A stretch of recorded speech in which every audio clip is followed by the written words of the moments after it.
Retrouvons le chemin du CNR, du Conseil national de la résistance, en 1945, à la fin de la Deuxième Guerre mondiale, où l'on a mis en place cette solidarité nationale, dans un État-providence, je préfère l'appeler un État social, où on a mis en place les retraites par répartition, on a mis en place la sécurité sociale, on a mis en place, n'est-ce pas, l'aide également pour les gens qui sont au chômage.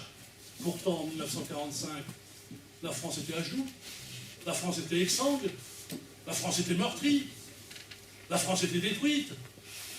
Pensez-vous qu'aujourd'hui, en 2015, la France soit dans un plus triste état qu'elle ne l'était en 1945? Je ne le pense pas. Il y a certainement plus d'habitants, c'est vrai, plus de cas sociaux, c'est vrai. Mais il faut retrouver ce chemin de la solidarité nationale. C'est indispensable parce que sinon, il y a rupture du principe républicain d'égalité entre les Français qui rencontrent dans leur existence des difficultés sociales.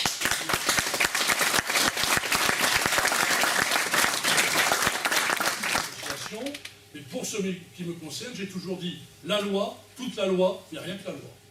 Pas au-delà. Pas au-delà. Bien. Donc 50 collèges plus 16. Et puis, vous savez aussi qu'on assure le transport scolaire, j'y reviendrai. Eh bien, sachez qu'en 2015, 53 millions d'euros sont prévus, avec 14 millions pour le fonctionnement et 11 millions pour les investissements dans les collèges.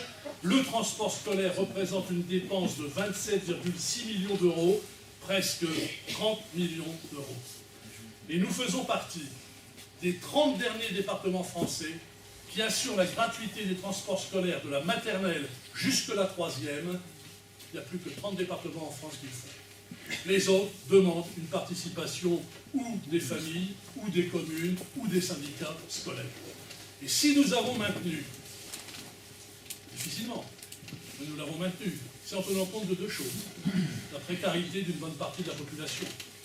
Et deuxièmement, la ruralité. Vous savez que chez nous, à côté, dans l'Oise, ça ne se passe pas comme ça. Vous avez un transport scolaire sur les axes principaux, charge aux autres communes qui ne sont pas sur la route principale, eh bien de transporter les élèves jusqu'aux arrêts sur la route principale. Et ça, c'est à la charge soit des familles, soit des syndicats scolaires, des communes, des intercommunalités. Ça se passe comme ça dans l'Oise depuis des années. Pourtant, un département plus riche que le nôtre. Bien. Nous avons maintenu cette gratuité scolaire, de transport scolaire, pardon, mais ça coûte, hein, je vous le rappelle quand même, 27,6 millions d'euros. Vous avez 350 autocars qui circulent tous les jours. C'est un service au public, en milieu rural aussi, c'est promis. En conclusion, chers amis,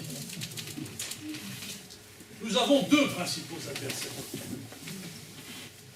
Le Front National et le Parti des abstentionnistes. Le Front National, on a beau avoir une perruque blonde, c'est toujours le Front National.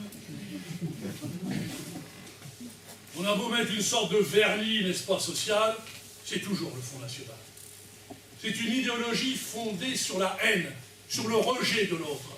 Alors que nous, les Républicains, de droite et surtout, je dirais, de gauche, nous, c'est la liberté, c'est la solidarité, c'est la fraternité. C'est une idéologie diamétralement opposée à celle du Front National, qui rejette les gens.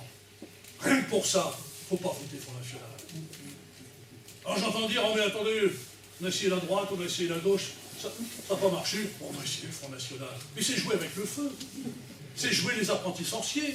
D'ailleurs, on l'a bien vu, lorsqu'ils ont dirigé quelques villes en France, quelle catastrophe pour la vie culturelle, pour la vie sociale, pour l'exclusion des autres, de ceux qui sont différents. Il faut se méfier de cela. Et pourtant, le danger existe. Ici, en Picardie, on me dit que l'Aisne et l'Oise pourraient basculer au Front National. J'ai du mal à le croire. Je pense que le département de la Somme, et quand je dis je pense, c'est en même temps un souhait, sera peut-être le moins impacté des 3 départements picards en ce qui concerne le Front National. Mais il n'empêche, ils sont là.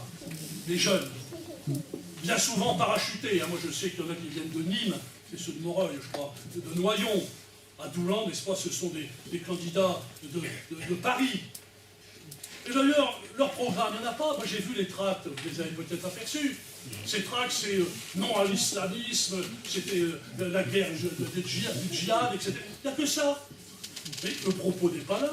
Nous sommes dans une élection départementale. Quel est leur programme pour gérer ce département dans les 6 ans qui viennent? C'est ça, la question de fond. il se trompe, je dirais, d'élection.